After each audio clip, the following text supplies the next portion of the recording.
खऱ्या अर्थाने सत्याचे डोहाळे माननीय उद्धवसाहेब ठाकरेंना लागले होते। त्या ताटामध्ये खाल्ले त्या ताटाचा छेद करणारी ही मंडळी अशी निर्माण झाली आणि ही सडक्या प्रवृत्तीचे माणसं, ही नीच माणसं।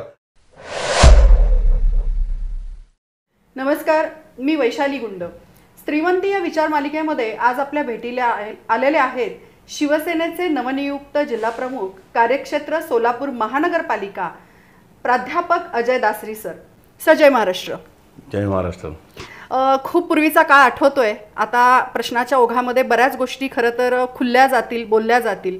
मला चांगलं आठवतंय की विजयी चौकामध्ये एक सभा झाली होती आणि स्वर्गीय गोपीनाथजी मुंढे नेहमी त्यांच्या भाषणामध्ये असं म्हणायचे, हम बने तुम बने एक दुजे के लिए।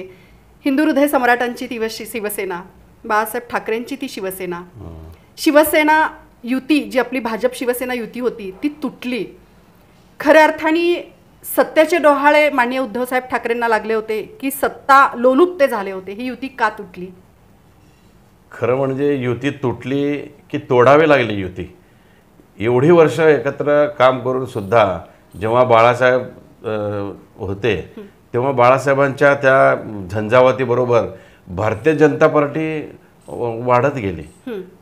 पूर्वी भाजपचे लोक कुठल्या खेडेगावात किंवा ग्रामीण भागात कुठे दिसत नव्हते, पण जेव्हा शिवसेना संपूर्ण महाराष्ट्रामध्ये पोफावली तेव्हा बीजेपी त्यांच्यासोबत काम करून त्यांच्यासोबत येऊन बाळासाहेबांच्या ते हळूहळू वाढायला लागले आणि एवढी मोठी झाली बीजेपी की त्यांना सत्याचे, आता काही म्हणाला होतात तुम्ही की सत्याचे डोहाळे किंवा हे त्यांना पडले आणि म्हणून हे पुढं सत्ता आपल्याकडंच यावं, हिंदुत्वाचे वारसदार आपणच आहोत हे त्यांना तसं वाटून त्यांनी शिवसेनेचं खच्चीकरण करायला सुरुवात केलं। आणि माननीय उद्धवजी जेव्हा नेहमी सांगतात की मातोश्रीवर जी त्यांची बैठक झाली होती, त्यांचे वरिष्ठ अमित शहाजी आणि बाकीचे लोक आले होते, त्या बैठकीमध्ये जे ठरलं होतं ते त्यांनी केलेलं नाही म्हणून ही युती तुटली आणि बीजेपीने सरळ शिवसेनेचा घात केला, विश्वासघात झाला। पण आदरणीय उद्धवजी बाळासाहेबांना शब्द दिले होते, मी शिवसेनेचा मुख्यमंत्री करून दाखवतो आणि हे गेली कित्येक 30 वर्ष युतीमध्ये त्यांच्याबरोबर राहून युतीच्या माध्यमातून शिवसेनेचा त्यांनी वापर करून घेतला आणि ते मोठं झाले। आणि अशा ज्यांनी या शिवसेनेचा वापर करून मोठं झाले ती लोक दगा द्यायला लागलेत म्हटल्यानंतर मग उद्धवजींना खूप वाईट वाटलं आणि काही करून मी शिवसेनेचा मुख्यमंत्री करतो या एकाच त्यांनी बाळासाहेबांना दिलेला शब्द खरा करण्यासाठी त्यांनी शिवसेनेचा मुख्यमंत्री करायला निघाले। पण त्यावेळेला काय झालं की आघाडी सरकार स्थापन झाली, बाकीचे 2 पक्ष राष्ट्रवादी आणि काँग्रेस यांनी अट घातली की उद्धवजी तुम्ही CM झाले तरच आपण हे सगळं चांगलं होऊ शकतं, दुसरा कोणी नको। मग त्यांना नाईलाजानं त्या परिस्थितीनुसार त्यांना मुख्यमंत्री पदावर बसावं लागलं। याचा अर्थ मुख्यमंत्री स्वतःला व्हावं असं त्यांनी कधी मनातसुद्धा आणलं नव्हतं, कधी स्वप्नसुद्धा पाहिलं नव्हतं।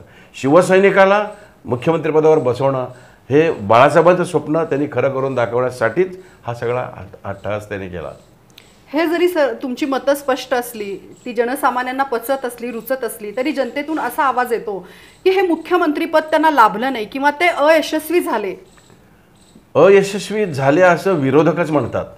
ते जर अयशस्वी झाले असते तर 2.5 वर्षाच्या कालावधीमध्ये जो महामारीला आपण तोंड दिलं, त्या महामारीमध्ये त्यांनी उत्कृष्टपणे काम केलं आणि तुम्ही आम्ही आज जे जिवंत राहून आपण बोलतोय ही वेळ आपल्यावर नाहीतर आली नसती। त्यांनी तेवढं चांगलं काम केलं म्हणून आपण सगळे जगलो। आणि इतर राज्यामध्ये बघायचं आपण जर पाहिलं त्या कालावधीमध्ये कोविडच्या खूप ठिकाणी असे त्यांची आता भाजपची सत्ता असलेली ते उत्तर प्रदेश, त्या उत्तर प्रदेशच्या त्या यमुना नदीमध्ये अशी प्रेतं वाहत होती, त्यांच्यावर अंत्यसंस्कारसुद्धा कोणी केले नाहीत।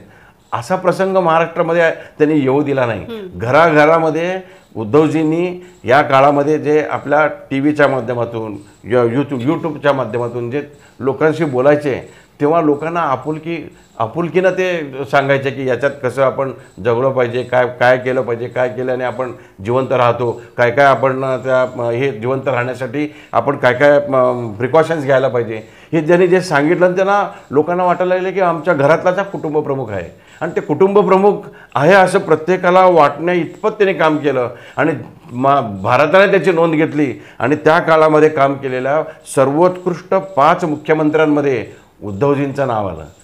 सर्वोत्कृष्ट मुख्यमंत्री म्हणून त्यांना संपूर्ण भारताने त्यांना त्यांची प्रशंसा केली त्यांच्या कामाची. तसं जर राहिलं असतं तर हे झालं नसतं ना. सगळीकडे भारत प्रशंसा करत होतं असं म्हणत असताना तुमच्या सत्तेतले काही लोक बाहेर पडले, ज्याला तुम्ही खोके सरकार असं म्हणताय. तर ही विभागणी कशासाठी झाली आणि का झाली? सत्तेचा मोह, पैशाचा मोह. आणि उद्धवजी जेव्हा बिछाण्यावर होते, त्यांचं ऑपरेशन झालं होतं, त्यांना काहीच समजत नव्हतं, कोमामध्ये जायच्या परिस्थितीत होतं.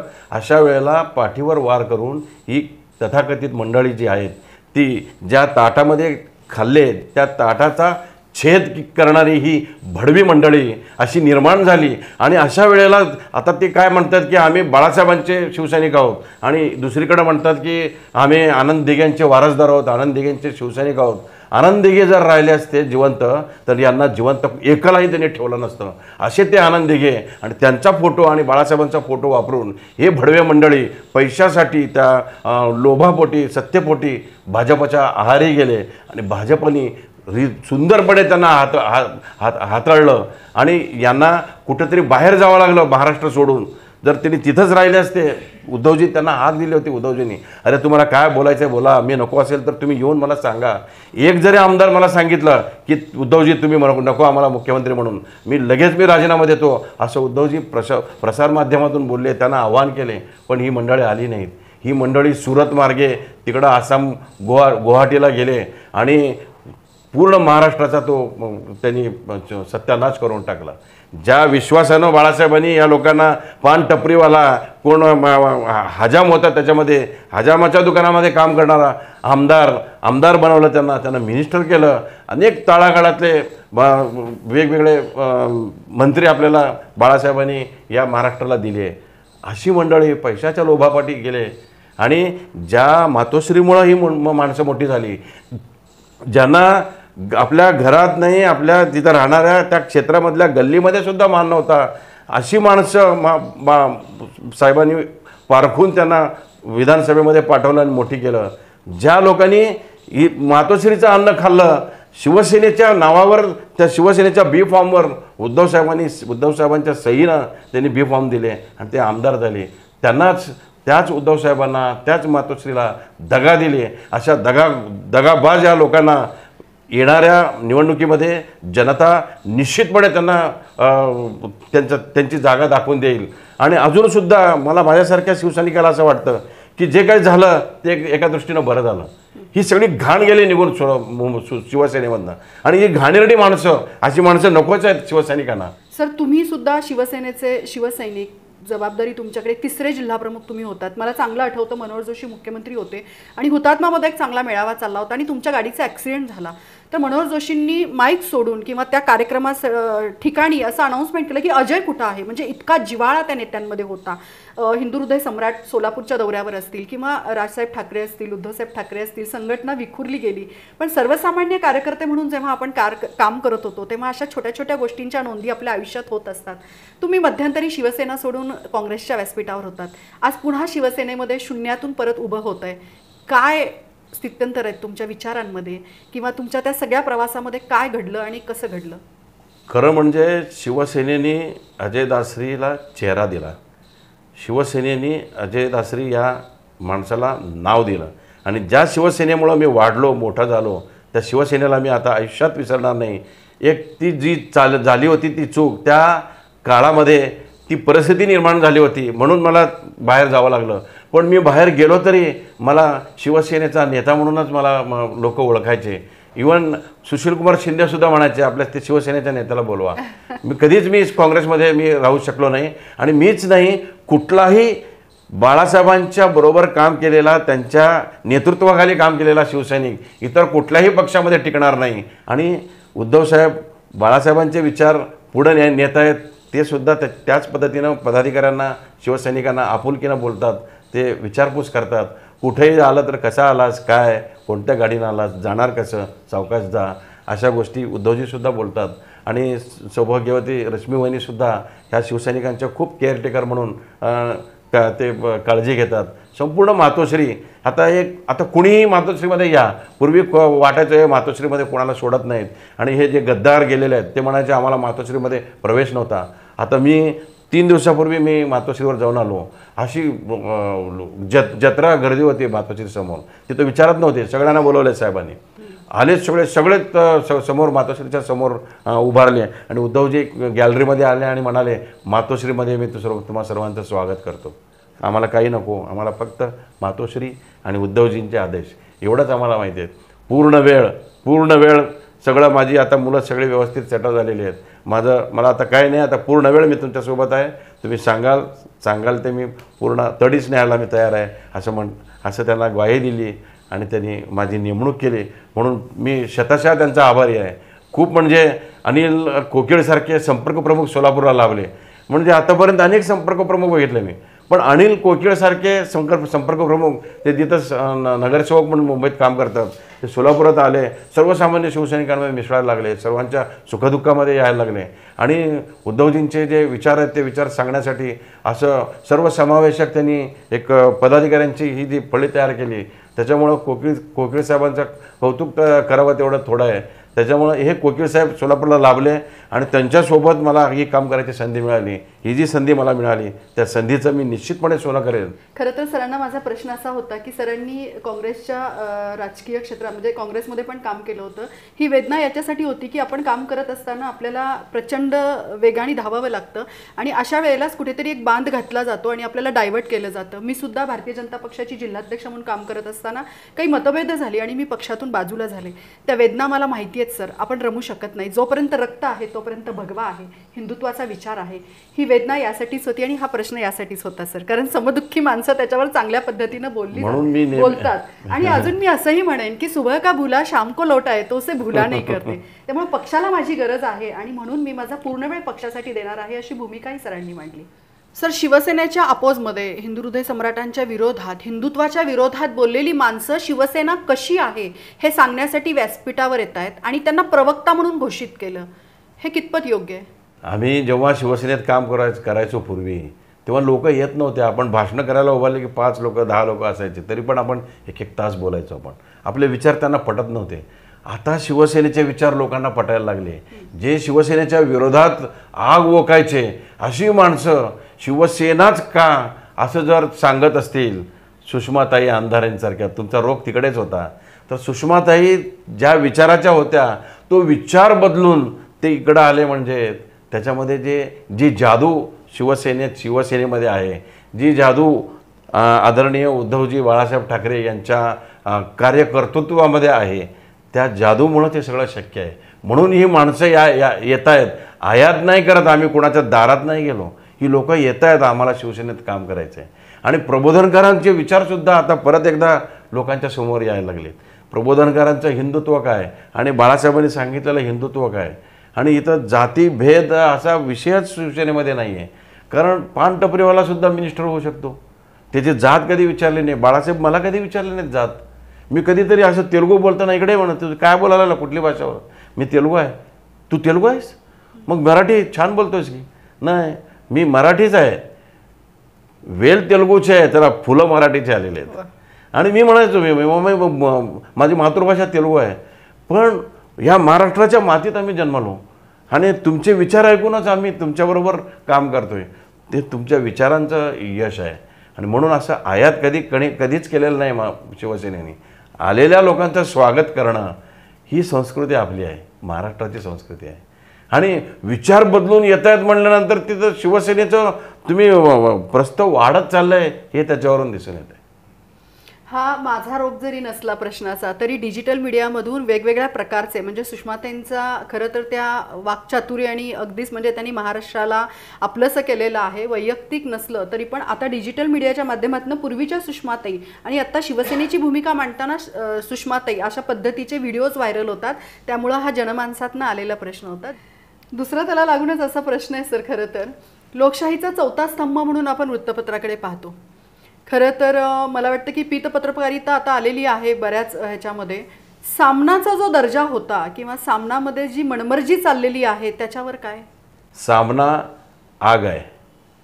आग ओकणारी ही वृत्तपत्रकारिता म्हणजे सामना. सामन्यामधनं जे कडवट हिंदुत्व, सामन्यामधनं जे सत्य बाहेर टाकायचा प्रयत्न त्या संपादकांच्या आदरणीय संजय राऊतांच्या मार्फत आणि आदरणीय उद्धवजींच्या मार्फत जे चालू आहे ते लोकांना पचत नाही आहे. म्हणून हे लोक त्याच किडक्या भावनेतूनच ते बोलतात. पण सामनाच आहे. सामन्याची कुणालाही येणार नाही. सामन्यासारखं दुसरं हिंदुत्वावर बोलणारं वृत्तपत्र नाही आहे. आणि सामन्यामधनं जे सत्य बाहेर टाकायचं आपण बोललात की चौथा स्तंभ, खराखुरात चौथा स्तंभ हा सामनाच आहे. गेल्या वर्षी खूप पाऊस झाला, सत्तांतरं झाली, सगळं राजकीय नाट्य घडलं. मग असं म्हणायचं आहे की धरण खेकड्यांनीच खाल्लं? आता खूप खेकडा तिथे गेला ना, तो गद्दार झाला, खेकडाच गद्दार झाला. आणि म्हणजे ही प्रवृत्ती आहे ती त्यांची. ते काय चुकीचं आहे बरोबर आहे आता ते लोकांना कळायला लागलं. सगळे तीच मंडळी बसलीत ना तिथं. आता मिनिस्टर झाला ना खेकडा. खरं तर खूप संघर्षाचा काळ आहे सर. अशामध्ये शिवसेना कशी बांधताय आणि सर्वसामान्य कार्यकर्त्यांपर्यंत, शिवसैनिकांपर्यंत कसे पोहोचताय? संघर्षाचा काळ आहे हे तर 1000% बरोबर आहे. पण आज शिवसेना संकटात असताना मी शिवसेनेसोबत आहे हे मी माझं भाग्य समजतो. आणि या संकटाच्या काळामध्ये दुखावलेल्या शिवसैनिकाला एकत्रित आणायचं आणि आता नवीन शिवसेनेचा विचार आपल्या खांद्यावर घेऊन जाणारा नवीन जो युवा शिवसैनिक आहे, सन्माननीय आदित्यजी ठाकरे यांच्या नेतृत्वाखाली जो युवक आता पुढे येतोय, या नवीन आणि जुन्यांना एकत्र आणून त्यांच्यामध्ये परिवाराची भावना निर्माण करून पुन्हा शिवसेना परिवार आम्ही एक आहोत ही भावना प्रत्येकामध्ये उत्तेजित करण्याचं कामच मी हातात घेतलेलं आहे. आणि म्हणून मी आजच आमच्या पहिल्या मीटिंगमध्ये जाहीर केलं, जिल्हा प्रमुख शिवसैनिकाच्या दारी हा उपक्रम मी हातात घेतला. मी जात नाही, त्यांना कोणाला बोलवत नाही, तुम्ही कोणी येऊ नका, मीच येतो तुमच्याकडे. तुम्ही कुठे आहात, काय करतायत, तुम्ही कोणत्या अवस्थेमध्ये जगतायत, तुमच्या काय प्रॉब्लेम्स आहेत, ह्या सगळ्या प्रॉब्लेम्स पक्षाच्या माध्यमातून त्यांना सोडवणं आणि त्यांना उभं करणं हेच मी माझं ध्येय समजून आता मी उद्धवजींनी माझ्यावर जी जबाबदारी दिली त्या जबाबदारीच्या माध्यमातून मी हे काम करायचं ठरवलं आहे. सर, खरं तर किती जरी आपण म्हणत असलो, राजकीय क्षेत्रामध्ये काम करत असताना मतभेद हे असतात आणि ते असावेत, कारण ते सजीवतेचे लक्षण आहे. पण आदरणीय एकनाथ शिंदे साहेब किंवा त्यांच्याबरोबर गेलेले जे 40 आमदार आहेत ते परत जर आले आपल्याकडं शिवसेनेमध्ये, तर त्यांना सर्वसामान्य शिवसैनिक म्हणून तुम्हाला काय वाटतं की त्यांना परत घ्यावं? एवढं दुःख त्यांनी मातोश्रीला दिलं, आदरणीय उद्धवजींना दिलं, त्यांच्या परिवाराला एवढं दुःख भोगावं लागलं. आणि एवढं दुःख भोगल्यानंतरसुद्धा ते जर परत येत असतील आणि जरी उद्धवजी त्यांना परत घेत असतील उदार मनानं, पण माझ्यासारखा कडवट सर्वसामान्य शिवसैनिक हे मान्य करणार नाही. ते कोणत्याही परिस्थितीत त्यांना आपण घ्यायचं नाही असं शिवसैनिकांचा त्यांच्या या विषयावर त्यांचं मत आहे. कुणीही शिवसैनिक असं तयार होणार नाही की अशी माणसं नकोच आहेत आपल्याला. ही सडक्या प्रवृत्तीची माणसं, ही नीच माणसं आपल्या प्रवाहात नको. आणि नवीन आपण काहीतरी निर्माण करू, आहेत त्या लोकांना सोबत घेऊन, जसं छत्रपती शिवाजी महाराजांनी आपल्या मोजक्या मावळ्यांना घेऊन स्वराज्य निर्माण करून त्याचं सुराज्य केलं, असाच प्रयत्न आम्ही सगळेजण शिवसैनिक उद्धवजींच्या पाठीशी उभं राहून या लोकांना आम्ही विरोधच करणार, याला नको, घेऊच नका. पण शेवटी उद्धवजींची इच्छा ते उदार अंतकरणाचे आहेत. ते कोणालाही म्हणजे असं इतका त्यांचा स्वभाव मी जवळून बघितला आहे की असं त्यांनी काहीतरी सोडाची वृत्ती, सोडाची भावना त्यांच्यामध्ये निर्माण होणार नाही. जो त्रास त्यांना झाला, तो झालेला त्रास आम्ही बघितलेला आहे. त्याच्यामुळं कदापि हे सहन करणार नाही. नकोच आहेत ती माणसं आपल्याला. सर्वसामान्यांची भूमिका, शिवसैनिकाची भूमिका आणि जिल्हा प्रमुख म्हणून सरांची भूमिका आम्ही तुमच्यापर्यंत पोहोचवायचा प्रयत्न केला आहे. मला असं वाटतं की या सगळ्या मुलाखतीशी मी सहमत असेलच असं नाही. काही जे चांगले विचार आहेत ते मी माझ्यासोबत नक्कीच ठेवेन आणि पक्षाची भूमिका मात्र तुमच्यापर्यंत, सर्वसामान्यांपर्यंत पोहोचवायचं काम मी केलं आहे. सर, तुमच्या बिझी शेड्यूलमधनं तुम्ही खरं तर वेळ दिलात त्याबद्दल शतशः धन्यवाद. ताई, मी सुद्धा तुमचे आभारी आहेत, कारण तुमच्यामार्फत तुमच्या सगळ्या दर्शकांच्या समोर मी जाणार आहे, माझे विचार जाणार आहेत.